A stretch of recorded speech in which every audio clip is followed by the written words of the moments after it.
session by Sipping Thoughts. Today, we have a very interesting session. Why are we so embarrassed to talk about sex and pleasure in India? Sex is always a taboo topic, and that's what we have picked up. Today, we have a very interesting panel with us. First of all, we have Meeta Gutgutia, who is the co founder of Sipping Thoughts and co founder of Ferns&Petals. Next, we have Dr. Neha Mehta. Dr. Neha Mehta is a RCI registered psychologist, certified relationship counselor, and a well known child psychologist practicing in Haryana. She has over 10 years of experience in the field of counseling, and she is a four-time national awardee as well. Welcome, Dr. Neha. Thank you so much. Yeah. Next up, we have Pallavi Barnwal. Pallavi is a certified sexuality coach and is the founder of sex positive platform Get Intimacy. She has been featured as a sexpert in publications such as Huffington Post, India Today, Vogue, The Hindu, Dainik Bhaskar, and more. Welcome, Pallavi. Lastly, we have Harika Sachdev. Harika is an ICF certified life growth relationship coach. Along with solution focused modern coaching techniques, her practice combines scientifically backed energy psychology and holistic healing practices like EFT, quantum techniques, meditation, among them to power their life journeys. Welcome, Harika. And without any further ado, I'll quickly hand it over to Meeta ma'am. So, ma'am, please take it forward. Thank you, Harshita. Thank you for always giving us the introduction and set the platform for us. So I must tell you that today's conversation was not an easy one. We have been trying to have this conversation and we have been trying to delay it because forget others, I was like, ouch, I can't even be on the platform talking about this topic. So I confess, I still have a lot of stigma or apprehension talking about sex. So even when I say sex word, it's like a big effort for me. So I will just be felicitating because I am not comfortable as yet. I admit sure. So we have the psychologists, the experts, the counselors, coaches with me to I think make a little change here. So we are in 2021. We still are not comfortable talking about sex, and I've read so many articles, watched videos, TED talks. I heard also. Then I got the courage to kind of do the show today.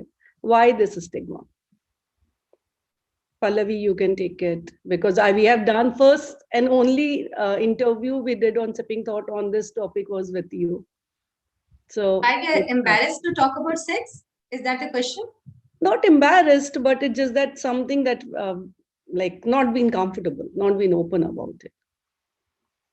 So I will open this. I will ask this question: where have we first seen sex? Okay. First? Where have we first seen a glimpse of sex? What was our first encounter with something called as sex? I mean, I would like to, hear some stories from people, how they have come across sex. What was the, I would say how you became friends with sex. When did you come to know that something like this existed and in what manner you came to know about it? I think some books, some novels, because in novels also you used to have those particular stories where so yeah, something like that. The first thing that comes to my mind is the books. Yeah. And we were so curious, like there was some curiosity कि भाई ये है क्या, इसकी तो बात ही कोई नहीं करता, ये तो कुछ छुपा हुआ मसला है, कुछ छुपी हुई चीज है जो हमने चुपके से देखी, क्योंकि हमको पता है अगर हमारे पेरेंट्स को पता चल जाएगा तो हमारी वॉट लगेगी. So every child, I mean the manner of introduction of sex was like always it was discreet. It was something a child would just accidentally come across, like the child was not even prepared. For me, and for some privileged people, they can come to know about it through sexual abuse.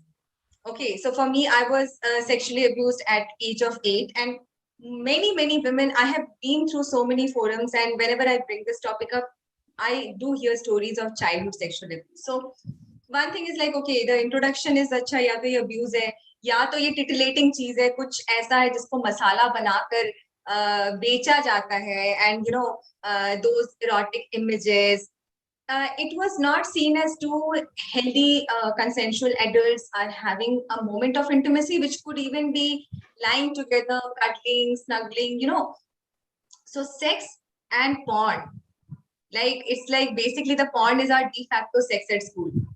So whenever we think of sex, we think of this.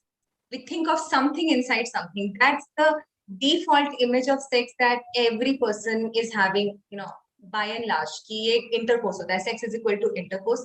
Sex can be many, many things, but we have not been given that opportunity in a sex negative culture. We are in a sex negative culture. Our society is obsessed and repulsed by sex at the same time.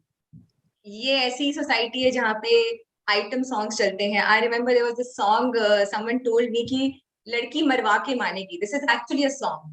This is actually a song, and there is some rapper, and I have seen South Indian movies where the Kabir sing and so on. Like, it's all distorted. So we have not been given an opportunity, and thanks to forums like these, we will be having a pleasurable glimpse. I would love to talk about Kama Sutra. I will love to talk about pleasure. I will love to talk about what I have learned about sex. So yeah. Thank you, Pallavi. Harika. So I also want to bring about another aspect. We are also never encouraged we were never in our childhood that it was okay to explore your own bodies. That's the other thing. So in fact, exploring your own body was almost like a wrong thing to do. And when we are not comfortable with our own sexuality, with who I am, with my body parts, with the parts of my body that can give me pleasure, then how am I going to there's this whole ambiguity around it. It does give me, so taking Pallavi's point forward, if I were to experiment, it does give me pleasure, but I don't know why it gives me pleasure. I cannot discuss it with anybody.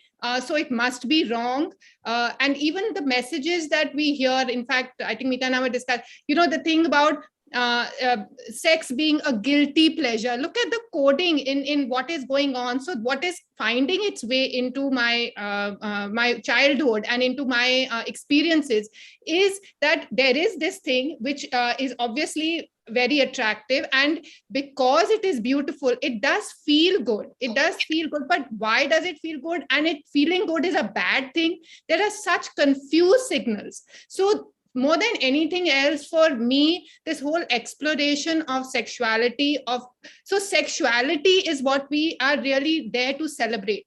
What it takes in the form of, like, sex and just being physical is not equal to sex. And that is something that only experience can teach you, when you experience sex and sexuality more than being physical. Our parents, when actually they were affectionate to each other, was also sex. But it was never spoken to about it like that. And that was when we define it as love, maybe. But when that found its way perhaps into physical intimacy, I don't think either it happened behind closed doors, and you could always perhaps even make out, I think even in my own childhood, I could make out that there is something that's going on behind closed doors. But because it's behind closed doors, it's hidden. Whatever is behind closed doors, it's dark. That's how we relate to it. And that is what gets coded. And there was no conversation around it. So having a conversation around anything actually lifts it and brings it into light. Whether we see it as good or bad is okay, but unless we have an awareness about the fact that it could be good or bad, or how we are perceiving it, we will never move beyond making it acceptable. And sex, honestly, is pleasurable. But only if I've experienced it as being pleasurable can I talk about it. That's absolutely, Harika. Because when I'm listening to Pallavi and Harika, I can see dots connecting somewhere that, okay, when did you hear what? When did you see what? So childhood memories keep on coming back that, acha, yeah, I can see some resemblance. Let me go to Neha, Dr. Neha. I think youngest of all. Yeah. I think youngest of all of us. Oh, really? Chalo. So I have heard all of you saying, and there are lots of things which even I want to deliver through this platform. I have 3 things, and I want you to understand it through psychology. Okay. So why parents, why people don't talk about it, and why we are embarrassed to talk about sex issues. Let's say talking about, this is something I like in sex. Yes, it is. Yes, it is there that people oftenly assume that sex is only intercourse. This is the point. But let's see in the manner why parents don't talk to their kids about sex. What is the shame behind? Because they feel if they talk to their kids about sex or sex activity or educate themselves, they'll start doing it. And I have even seen the parents saying कि अगर हम बता देंगे तो इन्हें puberty जल्दी आ जाएगा. Why this is there around? Because there are certain myths associated which makes your psychology run in this manner that shh, don't talk, especially to your children. And then if you'll find a couple having issues due to some sexual incompatibility, let's say the woman is not satisfied or male is not getting that pleasure, they even feel shy to share this with their parents, because they feel it is something that we guys should solve, and even our mother, father, anybody couldn't give a view about it. And then they start seeking help from somebody of their age, or they start reading books, or they start watching videos which don't have even authenticity. And then again, it becomes a topic of shame. No, don't talk about it. Let's take another point of view. Why people don't talk? Because sex is a matter of ego. For example, पढ़ाई में कितने number आते हैं, you have to be, सबसे अच्छे number आने चाहिए. सबसे अच्छा जिस बच्चे के नंबर आएंगे, he will be first. Why sex is about performance? जो सबसे अच्छा करेगा क्लैपिंग है, जो नहीं कर सकता जीरो है. Why people don't talk about it? Because they feel it will be attached to my personality. What will people think about me if I'll come over and say that I have ejaculation issues? Oh, you don't satisfy. Oh, how will you work? People don't talk about solutions because they don't know. They have never explored. What they did is, oh, this is your personality. They keep on gossiping around. And then it becomes the issue of shame. Why? Because it was, why people don't talk about mental health? क्योंकि किसी को पता चल जाएगा ये पागल है. But when we talk about मेरी कमर में दर्द है, people give you solution. They will talk, हो तेरी कमर में दर्द है, अब तू सामान कैसे उठाएगा? Then people give you solution. तेल लगा ले, बाम लगा ले, ये कर ले. Then people give you solution. Why don't, when we talk about I have this sexual issues, why people don't give us solutions? Because they associate it with your personality, and here they talk this whole issue, gum, and then this books and things comes out. Why? I have a YouTube channel where I talk about sex. I have seen many XYZ gamers talking about sex. And people do hear them. Why? Because कोई भी इस बारे में बात करता है, सीधे तरीके से आता नहीं, तो जो भी बात करता है हम सुन लेते हैं, and then it becomes the issue of shame. So yeah, thank you, Dr. Neha. I think we all three are kind of making having similar message, having similar experiences, and that there is a taboo, and we always feel that only intercourse is sex. And what I wanted to come to Kama Sutra, that Kama Sutra is our country granth on sex. Being the country of Kama Sutra, and we still don't talk about. So, at how many years back Kama Sutra was published? I don't remember. 5,000. 5,000. So that time, sex was talked openly. Was written a book, was a manual on it. But now, after 5,000 years, are we going backwards? Why? You can, Pallavi, like we can discuss on this. See, it was still even so India has been colonized by powers like firstly we were like the Aryabhats, like the ancient Hindus, they started the in the land of India. Then it was invaded by Mughal culture. Even till the Mughal culture, there is a concept called Rangila in the Mughal culture where a Mughal emperor can have this courtesan. Okay, so she is a courtesan and she can seduce the Mughal emperor. So even till the time of Mughal invasion, India was sexually liberal. It was only after the Britishers came, and I would say not even Britishers, it was before them the Dutch, okay, the Portuguese, all of them started coming, and started invading the land of India. So I would actually talk about the two things, which was two parallel things happening. One, in the East, Vatsayana was writing Kama Sutra, and he was saying that, okay, sex is pleasure, body is good, pleasure is good. And on the other hand, 7 seas across, in the church, they were saying sex is part to sin, body is evil, pleasure is bad. So both these philosophies were, growing up, and then the Westerners came, the Europeans came, and they brought out their culture and their. So I tell you, the repression was so high in the Victorian culture that in a bookshelf they would not keep two books, one written by a man and one written by a woman, in the same shelf, because they thought that it's still some kind of this, and they would not call chicken as a leg. Like if they take a chicken, they will not call it as a leg piece, because again it was indicating that it's a female leg. So they were highly about subjugating the female sexuality. It was not even the male sexuality, it was a subjugation of female sexuality, introduction of parda, and like the polygamy. All of it came from the invasion, and then we took up the culture, we took up their shape. So that was how it was. But okay, so now we are kind of figuring out where the problem is, why this, but we don't know exactly what comes first. How did it start? This shame about, especially around women, they don't share among themselves also. And it's a lot of slut shaming, lot of women being loose character. Nobody talk like this about men. What do we say about this? Any of you can, Dr. Neha, you want to take it up, Harika? I'd like to say, Meeta, that just here that men are equally judgy about each other. Okay. And maybe women have this gossip thing that we think that they do, but men will talk to each other about their sexual prowess. They will never talk about their sexual inadequacy. That they are also, because again, it's about supremacy coming from this whole colonial aspect that I'm a man, I have to, my sexuality is part of who I am, my identity, as I think Dr. Neha also mentioned, it becomes, and I am supreme. So I will exert my sexuality, and if I'm sexually not satisfied or finding pleasure, then I'm inadequate. And the jokes and all that are there are also about who has more sexual prowess and who can kind of get more pleasure. But they will never be able to talk. So again, it's a deep-rooted judgment that we all have, that men have about sexual performance.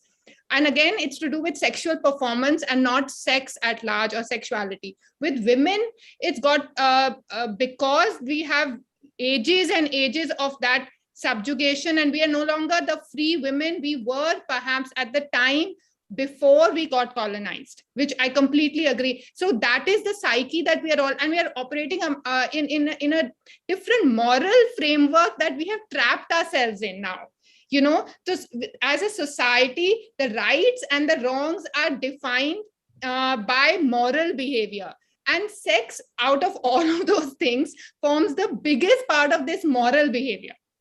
So yeah, that is why women will also, so the question is that it's an easy way to judge. It's like when we body shame also. Body shaming is also part of the sexual shaming. So though, Harika, I understand that is what, like, we have reached to it, that there is a problem. There is a problem. But why, how do we overcome this problem? We are talking about basic sexuality. After that, we can talk about orgasms, we can talk about masturbation. But it's all basic. That's the thing. I'll correct you there. It's all basic. The masturbation, exploring your body, is as basic and as raw and natural, and it's the starting point. But Harika, is just very few. Let me add something. Let me add something to it. Okay. I have a point here. For example, you wish to wear sari. Sari is something is your love. You like wearing it. Okay. So you went to XYZ shop. You didn't like it. You went to some another shop and you bought it. Okay. Even wearing that sari gave you pleasure. Do you have shame talking it about that? I bought it from there and this is my pleasure. No. No. Then The only way to overcome is these all shames and embarrassment is not to relate it with your emotions. If I'm masturbating, why to relate it कि अरे इससे मुझे ये problem हो जाएगी, हाँ वो क्या सोचेंगे. If we'll start taking it as a way, it's an activity of pleasure. It's an activity that gives me happiness, and I'm not associated with वो क्या सोचेगा, ये क्या सोचेगा, इससे क्या emotion होगा. It will be very difficult to continue it. For example, I like a toy. There is no emotion associated. I just took it. I started playing. Nobody is saying anything. I continued it. Now, if we have questions related to एक लड़की, दो women, ऐसे नहीं होना है, इस toy के साथ नहीं होना है, ऐसे नहीं होना है. If we'll just keep on associating with emotions, the people opinion, perceptions, this will keep on running in a circle.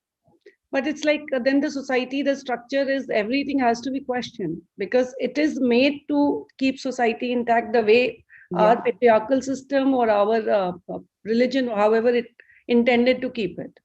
That's why we are still struggling to maintain a balance. Yeah, so it's a bigger question that what do you save and what do you let go? Pallavi, you have not spoken for a long time. I know that you are processing it in your head. So what do you say? Saying what? I am saying on this perspective, we talked about, okay, we realize now at least people have started talking about it. There's no shame in admitting that the pleasure is natural and there should not be any taboo about it. But we know there is a taboo about it and why the taboo has been there. Dr. Neha talked about, Harika also talked, we all talked about that it should be changing. We should not be feeling shame or any kind of not being right. But how and where do you start from? Okay. So I'll tell you one interesting incident. This was way before I became a sexuality coach. It was in 2015 and I'm a big fan of attending, theater and shows. So I was in Gurgaon and there was this, in Comedy Club, they have this show called Vagina Monologues. And this is a world acclaimed play. And I went there. I was very curious. I was like, okay, I'm a sexually empowered. It's like you want to be seen with certain people. You want to be seen like, okay, I am of this kind of taste. So I was developing an interest in, I would say, boldness because I just came out of my marriage at that time. So I said, okay, now I want to like really experience my boldness. So I said, okay, watching the show is definitely one of the check boxes I'm going to do. So I went there, and then I sat and I had never talked about sex, never. Now the team came up on the stage and they said, okay, now we will say the word vagina. So everyone's like vagina, like like it's like vaginas, and they're like, no, we want you to be loud. So I was like, okay, so I just raised my neck. I said vagina. They said no, we more. They actually made us like yell or I said loud like vagina, and everyone was shocked in the room, like, and this is how intimidating a word is, and I always give this that your comfort should start from the words. I'm a single mother of a 9-year-old Buddha. And I tell him, like, my mother would use that, chichi hai, ya pata nahi kya hai, I don't know, sometimes it's that. I say, it's your penis. So and he says, okay, mama, it's penis. And I even tell him that it's Mr. Penis. So he's very happy, like, okay, it's Mr. Penis. So one day I saw him touching, and like Harika was saying, and I also know stories of parents who have found their kids masturbating and they're like, ye kya kar rahe ho? Ye kya kar rahe ho? So I told him that, okay, you go to the other room. This is something, it's a private act. So you can do it in the privacy. And he just and kids are very curious, they're like, okay, what's this? What's this? So he would just do it like this and he would see. And I'm like, okay, you're exploring your body. And even the name. So few days back or 3-4 months back, he said that, mama, now I don't, I don't take milk. I don't drink milk from your breast. No, I said, yeah, you are not small enough. So even using the word breast, just even I tell my mother that use the word penis, but she's very shocked. She's still shocked. She can't use it. But at least for me and my child, like घर से यहाँ शुरू किया हमने. तो हमको पहले वो words जो होते हैं हमारे जो basic words है, vagina, vulva, scrotum, balls, penis, foreskin, glands, what else? But I think these words, it's important, like in the language. In fact, even the slang is important, because the more we discuss any of these words, and Meeta, actually kudos to you. I want to also say the fact that you are talking about it now is how you overcome the inhibition. So the more we talk about anything in our life, for example, if we've had a bad marriage and we walked out of it, or when I got divorced, the point is that if I can talk about it, then I don't think it's a taboo. And when I don't think it's a taboo, that's not what I project. So whoever is in my energy, my child, my siblings, they are not going to receive it as such. So that's how the messaging changes. You ask, that's how it changes over time. It's how we talk about something, and it's okay. And I always encourage even children, when they come to me, to talk about what they know in terms of the slang, because the slang is the hidden, the slang is the wrong. But it's all right. After all, वो सारे words, चाहे वो हिंदी के हैं, English के हैं, वो सारे उनको पता तो हैं, या वो बोलेंगे तो सही. So why not have it out in the open? Then it's no longer so bad. The moment somebody says fuck and you shut them up, that's when it becomes bad. But if you say that it's not acceptable, but what does it mean, and we can experience or talk about it, 10 बार एक चीज बोलते हैं ना, तो फिर वो इतनी चुभती नहीं है. That's what it is, and that's where we need to go. So, okay. So till now, I think the conversations were easy. We didn't talk about orgasms. We didn't talk about, because all the statistics, what I have read up, it was all talking about that, again, percentage I have not written down, but most of the women, they have not experienced, or they have faked orgasms, because, and so again, yeah, Dr. Neha, I can see you. If we are here talking about orgasm, faking about it, it was in the studies we do, it was always said that there were never any woman who hasn't faked orgasm ever in life. If there is a man saying that I made every woman scream and got their orgasm, it's absolutely fake. Okay.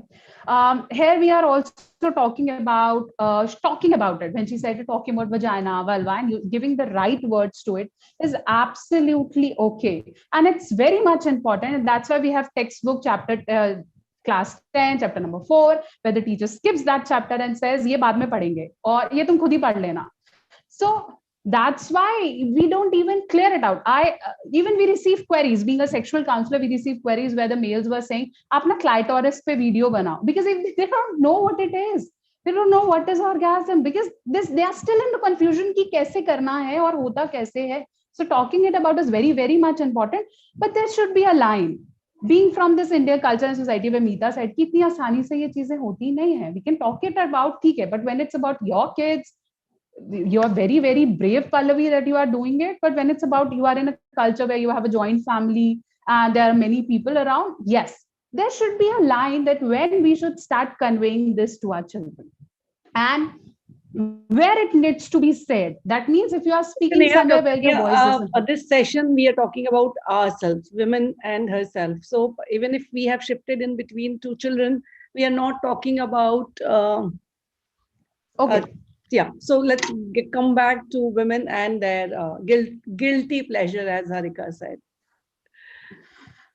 But in India, women are only limited to the sex in the woman, or the feelings towards the woman is only limited to having kids. Why women need to do the sex is bacha ho jaya, uske baad it is all shut. ठीक है, उतना important नहीं है. Your family is completed. But the males have given the priority to keep on enjoying it. ठीक है, आदमी तो चलता है. The woman has only limited to it, and wherever she don't give this liberty to say that I'm not feeling pleasurable, I don't feel like doing it, there is some issues in you, and she has to make shut about it. Or also what she likes. I think that's the other thing. If she likes something, so let's also focus on the positive. If she enjoys some aspect of the intimacy, I'd like to say, I don't want to say sex, of the intimacy. And it could be physical, it could be non-physical also. For example, I'll tell you, if a woman enjoys the sexual act, and then after that likes to perhaps be spooned, it's part of the whole intimacy for her. She won't even be able to share that with the partner, because somewhere also she feels that either that's not her place, she has to accept what she gets, she can't demand it, and there is the pleasure with it, the fact that she's entitled, I'd like to say entitled to pleasure. That's an inherent understanding that again can only come when we talk about it. So, or even I'd say even in the sex act, I mean, everybody enjoys something more than other, right?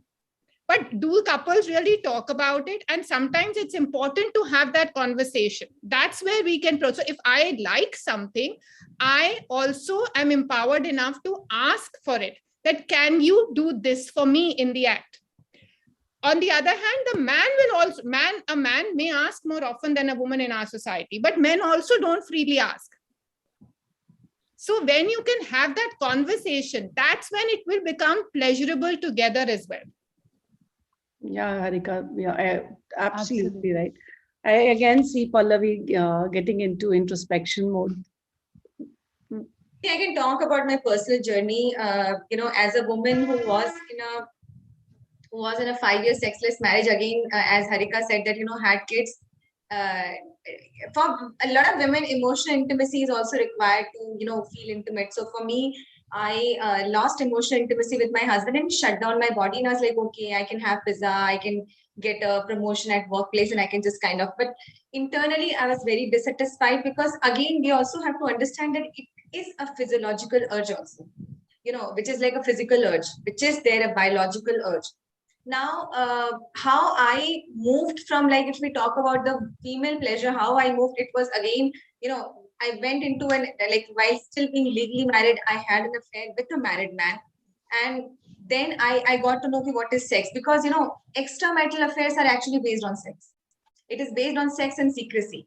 So for me, that moment, like, okay, 5 years sexless marriage, again, going to divorce my husband and having a short tempestuous affair, which was primarily a sexual affair.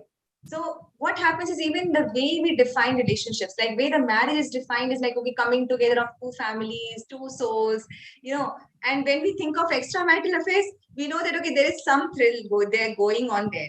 So we kind of split the image of, marriage, because when I went into a marriage, sex was not the first thing. I mean, it was something I would experience. Like, I have a big problem with the word first night. I say, it's putting so much of pressure, like on, like, okay, what to do on your first night, how to be prepared. I mean, like, kind of giving sex a special status, or like, kind of always like, kind of, cornering it. Now, the world of extramarital affairs, it's totally sex. I see, there are so many women who have rebelled, to the extent that I counseled a client today.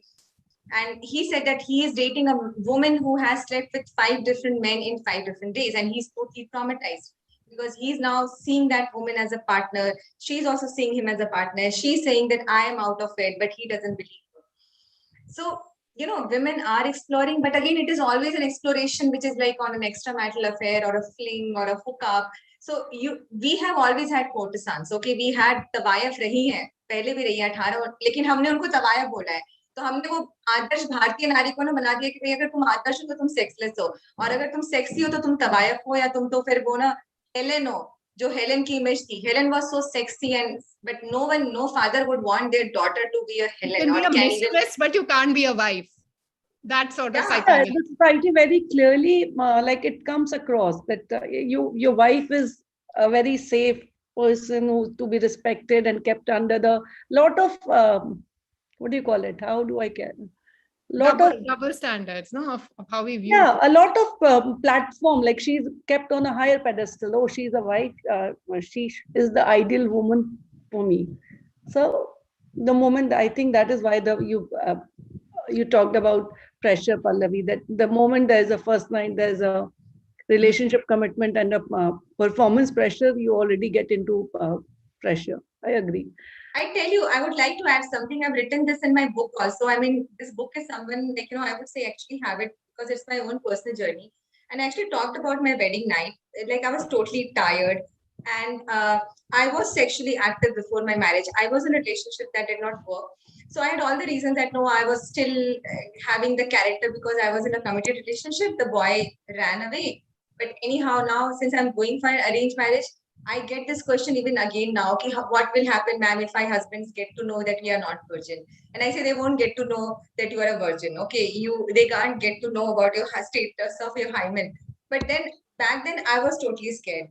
My parents said that you don't have to tell that you had a relationship. On the time of Suhagrat, now again the first night is पूरा वो रोज वगैरह लगा के मतलब और बाहर छोटा सा फ्लैट तो उसमें सारे रिश्तेदार बाहर हैं दरवाजा बंद है और ही चल रहा है और ही चल रहा है क्या चल रहा है I was so pissed off कि ये मतलब यू नो व्हाट नॉटंकी इज दैट तो मतलब इतना हमने मतलब you know actually everyone gets to know that what you are going to do inside the room I mean that's like it's Absolutely.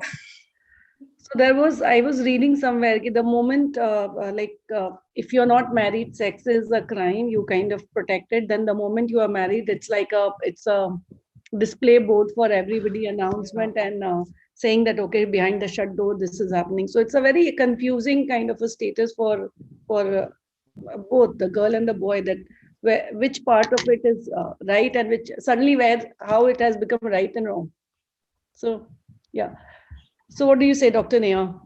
I want to add one point what Harika says, that expressing amongst the couple when they have issues is really very much important, because if you'll not share it, you will not come out what is the issue behind it. And you keep on suppressing your pleasure, suppressing about what is there in you. And that creates this particular plateau when the male says, she's not much interested, she's not giving efforts towards it, because there are many times when she wants to emotionally say you something or doesn't want to do it and want that particular sex. Yeah, we have already talked about that. Intercourse is not sex. It has the foreplay and sex, and outplay is equally important. So sometimes when she suppresses those emotions, these things keeps on piling up in her.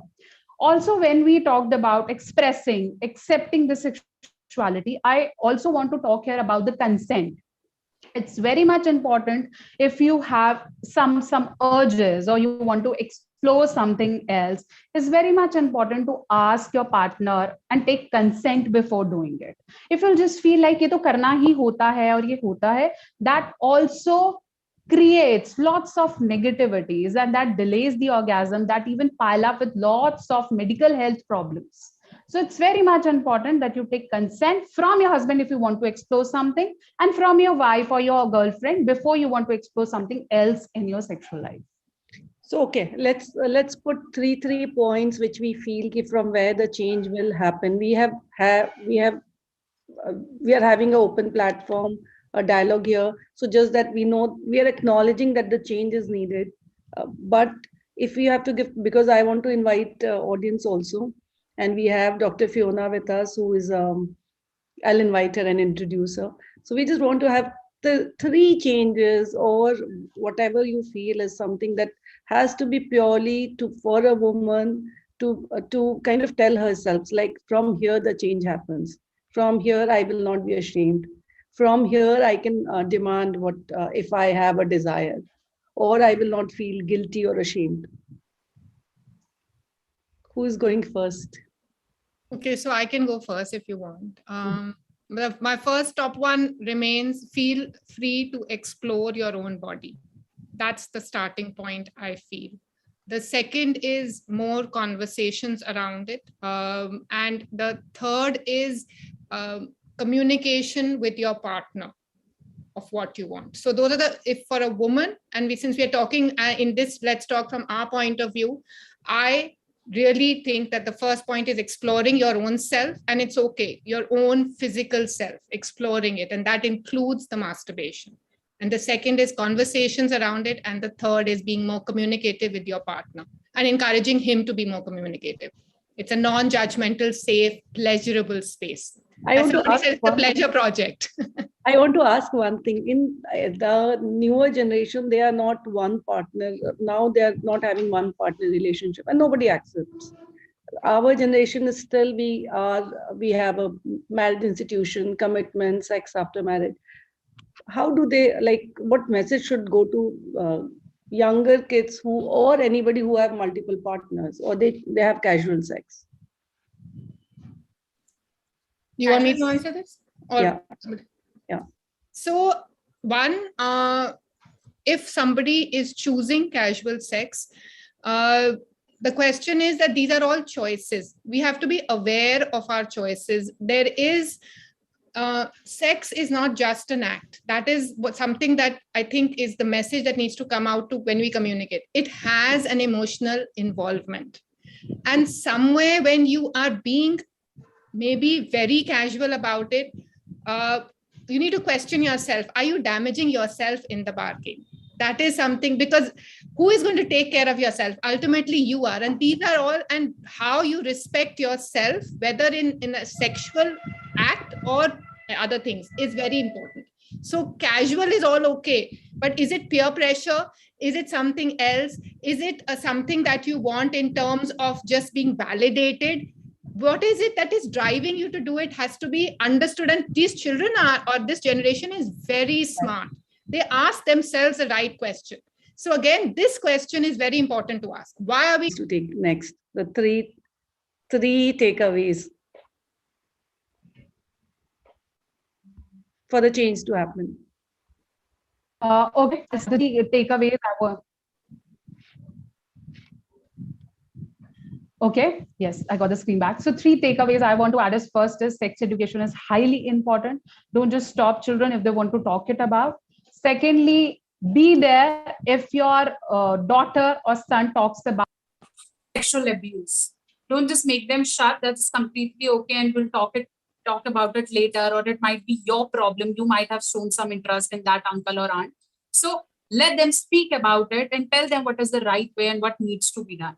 That is always talking about and seeking help in the couple, or when you have issues, if you have any sexual desire or fetish which you don't even feel like expressing, talk it about, seek help. Don't just keep it to yourself and says, "Theek hai na, mera apne aap matter hai." If you feel there is something, because all these suppressing things, not getting the answers, leads to many medical issues. Thank you. Absolutely. There's a lot of stigma, and actually it affects your health badly. Thank you, Dr. Neha. Yeah, Pallavi. 3 takeaways. I think largely on the lines of what other speakers have spoken. I would like to talk about strictly to the adult couples perspective. So just to bring something more, that I always tell them that you should see one thing that I have started doing is like my own vocabulary, which also I share with people, is that you add sexual to something. Like when I say knowledge, so I say sexual knowledge. When I say confidence, then I say sexual confidence. When I say attitude, so it's also about attitude, confidence, and knowledge. I think these 3 things are very important. It's not about how you look. I still, okay, I like my body more, so like, okay, I'm not gained, I've lost weight, but more than that, I think it's my confidence which has grown up over the years, like to really come across as a confident woman who knows her body, and who is not ashamed to say that, what I say, hypothetically speaking, and that has been my experience some time back also, like, okay, can you actually explain your partner that what kind of pressure you want, what kind of stroke you want, what kind of, can you touch me here, can you touch, say, this is my if this is my vulva and this is my clitoris, so I want you to use your 2 forefingers and touch it here in the way, like, give it a little more pressure without feeling ashamed. I mean, can we talk about this even with our partner? I mean, forget about talking in front of the world. मैं कह रही हूँ अपने partner से तो बोलो कि तुमको pleasure कैसे चाहिए. He is not a mind reader, or she is not a mind reader. She can't get to know. So one thing is that, just unzip and start talking about in the bedroom. I really like this. So I think that's the number 1 takeaway, is to just, number 1 takeaway is, I would say, add sexual everything. Like, it's like sexual knowledge, sexual attitude, sexual pleasure, what else? Say, the way you walk, can you walk sexually? Can you walk sexually? Like, can you really enjoy your hip movements the way, it's like without feeling ashamed? So this is something that you can start using vocabulary and start acquiring knowledge about sex. I run an Instagram page, and there are so many Instagrammers who talk about it, pleasure, they talk about everything. Just follow these accounts, see what is happening. 2 is, again, unzip. unzip and start talking about it, because yes, it's important and it's a part of your overall knowing. It's not just sex. I think sex is also a core of our identity.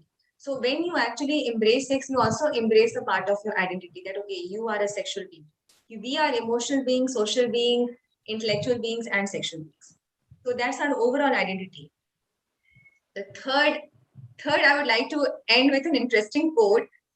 This is said by Dan Savage. He's a American columnist, and he said that if in a monogamous relationship, two people need to be sexually satisfied, they need to be forced to each other. Okay, that was like so. I mean, so confidently he said, and actually I say that, I think it's again going to the second point, is be unashamed. Play more shameless. Absolutely. Like you hit the nail, Pallavi, because we were still kind of going around it. So you said that ask for pleasure, have sexual to your identity, to your personality, because once you start feeling and talking to yourself like that, you will start thinking like that. You will start behaving like that. You'll start expecting like that. So yeah, thank you. And we have today Dr. Fiona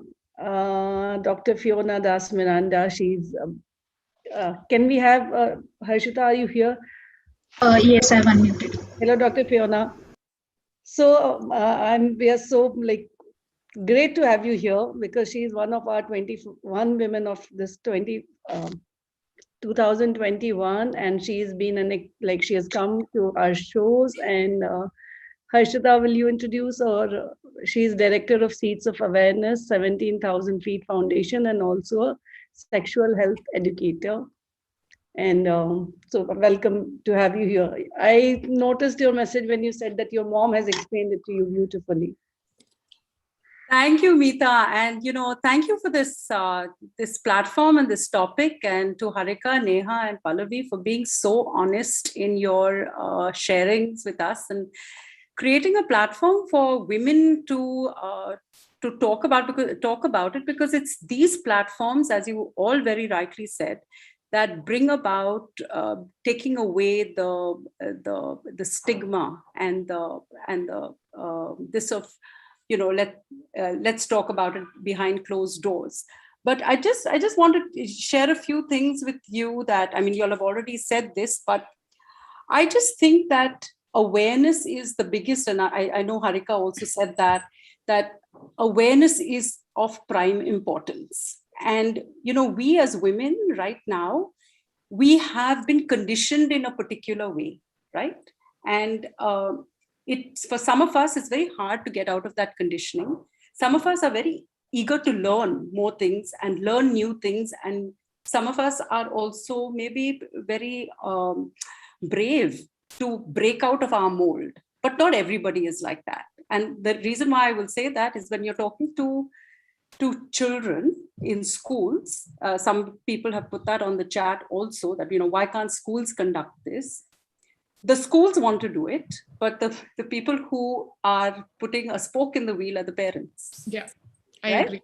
And what is happening with the parents? It's not that they don't want to, because they are the first educators of any child, right? It's academic, it's social, it's everything. But where sex is concerned, they don't want to talk to kids about it. And unfortunately, this becomes a spoke in the wheel for schools to conduct these kind of sessions. But a great way to get around it is to call the parents in and talk to them about it. Right?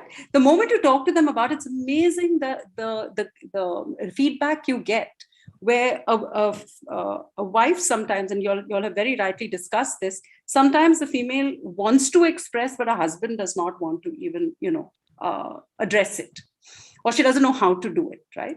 So when you talk to the parents first, what happens is you're also nudging them to become the examples to their kids. Now, we have gone through this, we've been conditioned, etc.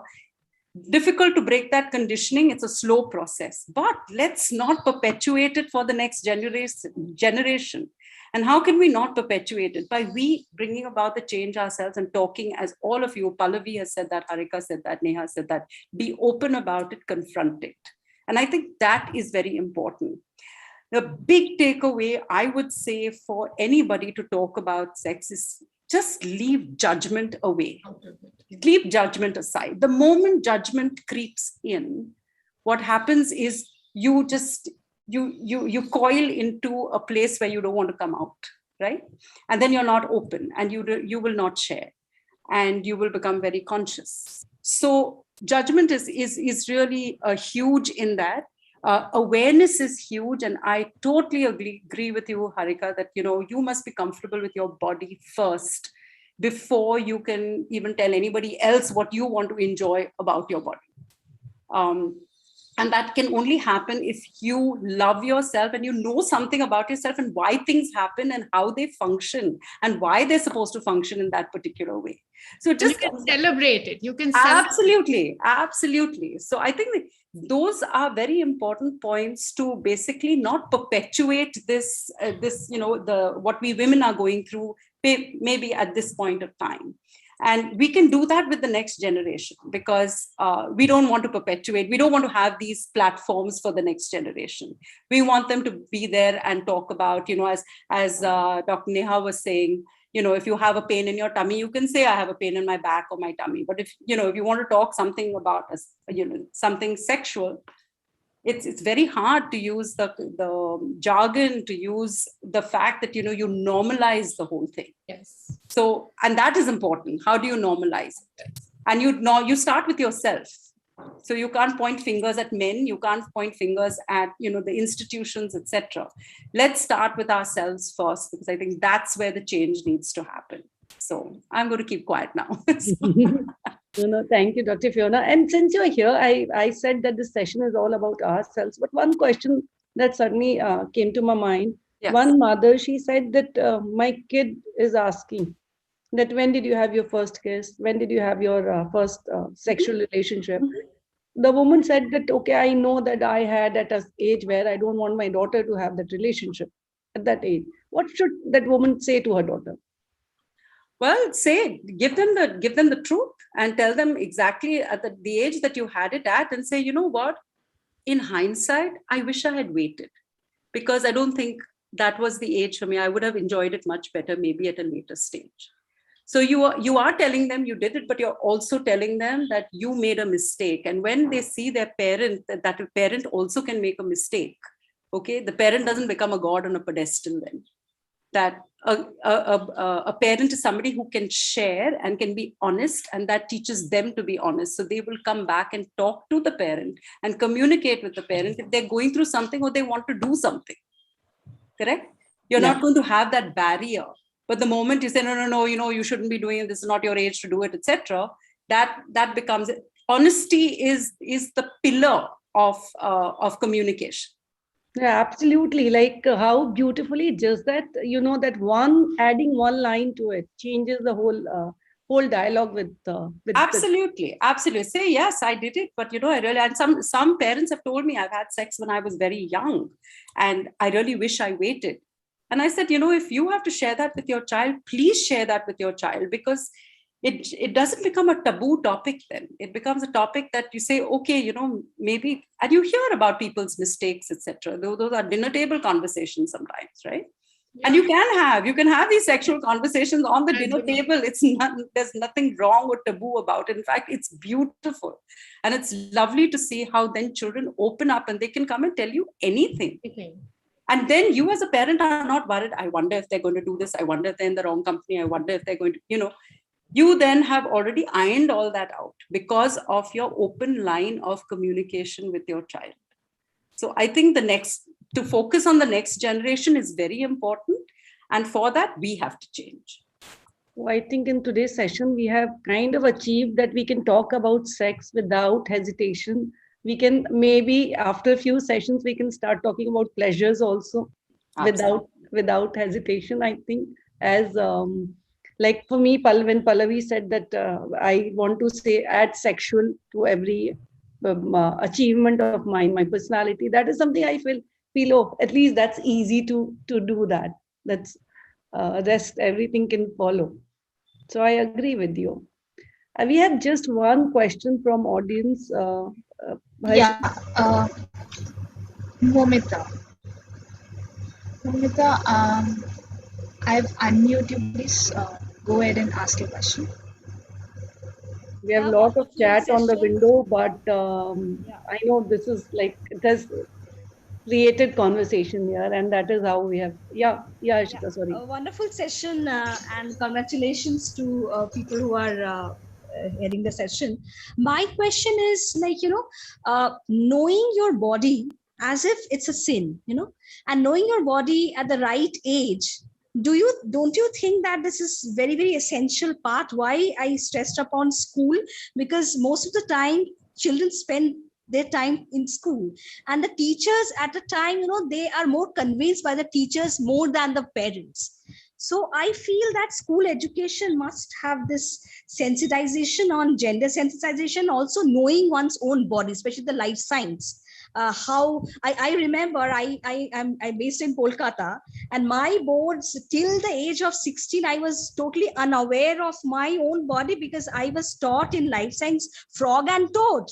So knowing my body, a female body or male body, at the right age is also very essential to know or to see what actually sex is, because we don't utter this word even in front of our parents or our children. Those are the things that have really conditioned us to have a sense of something sin attached to this subject as such. So my question is, don't you feel that knowing one's body is the main criteria here for children and the teenagers? Thank you. Dr. Fiona, you want to take this? Okay, sure. It's absolutely important. What you said is you couldn't be more right about that.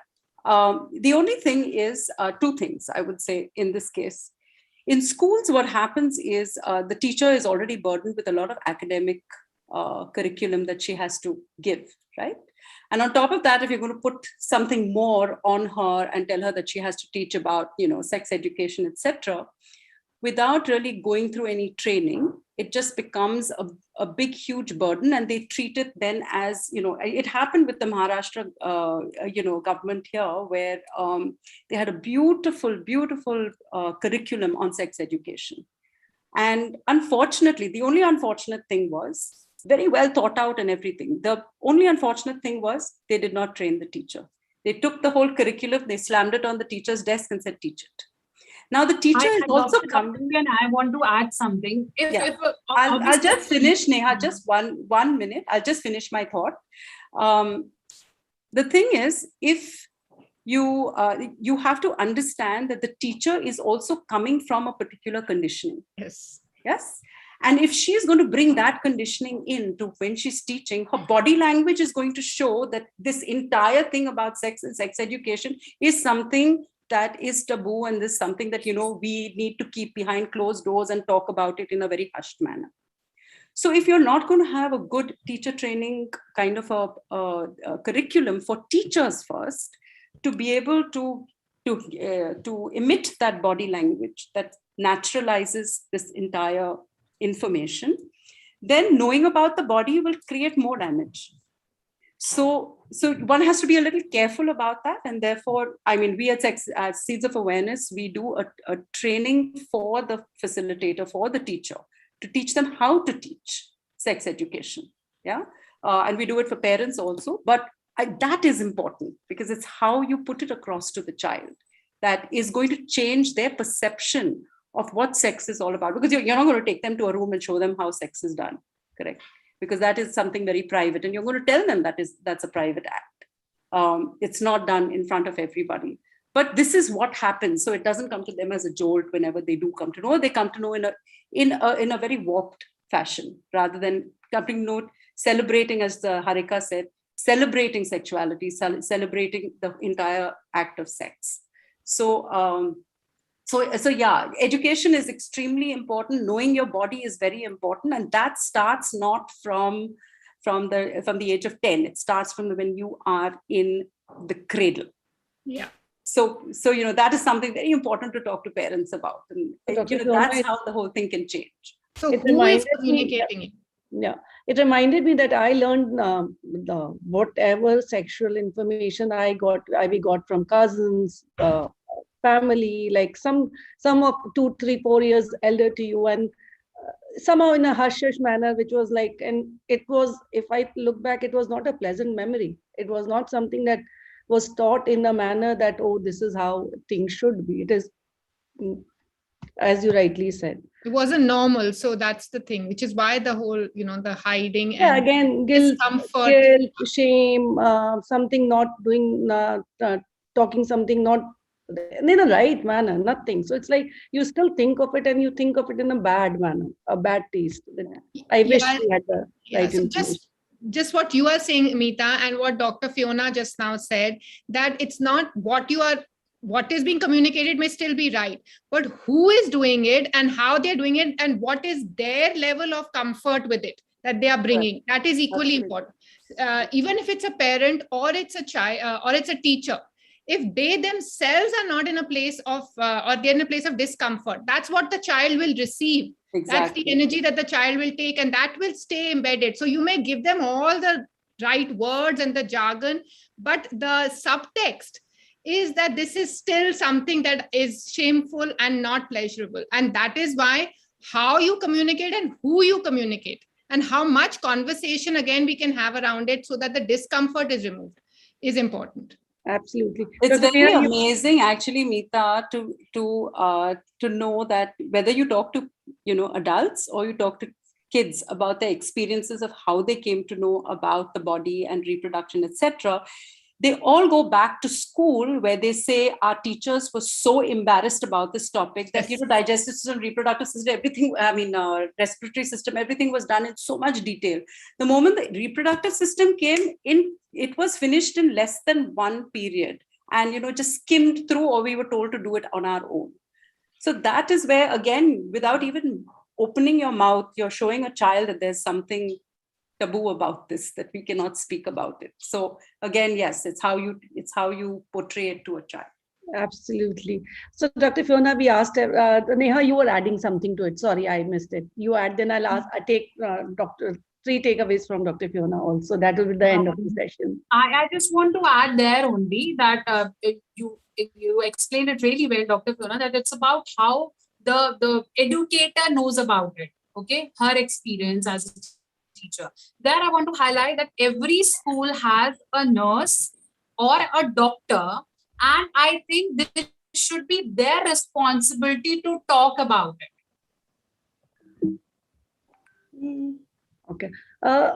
Can we take one last quick question? Ankita has requested, she's requested again. So can we take one last question? Ankita, can you quickly come up with your question and ask quickly, because we are already short up with the time.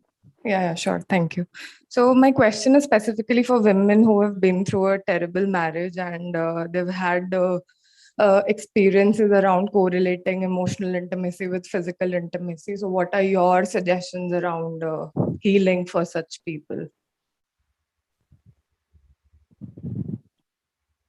I'll ask you, Dr. Fiona, first, if you want to take this up, or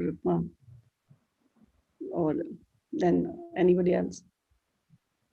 No, why don't we have our panelists talk about it, please?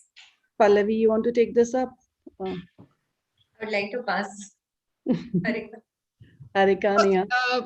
Ankita, thank you for having that question brought up. But I would like to say that there are no straight answers to this. It's important that if you are feeling the need for something like that, do reach out.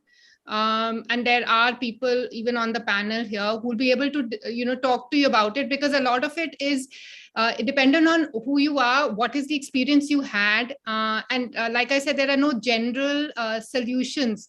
Yes, what you're feeling and the trauma that you're feeling and the correlation is very real, and that acknowledgement is the starting point.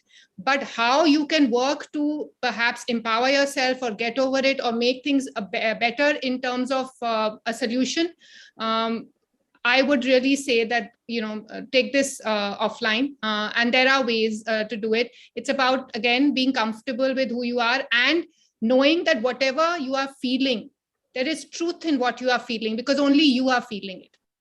So let nobody else tell you that what you felt or what you did was wrong.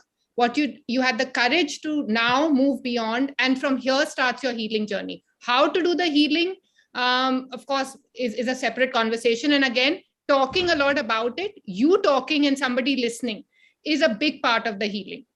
So you need to be able to express. I would say even start writing it. If you can, write down the darkest, the most hurtful experiences you've had.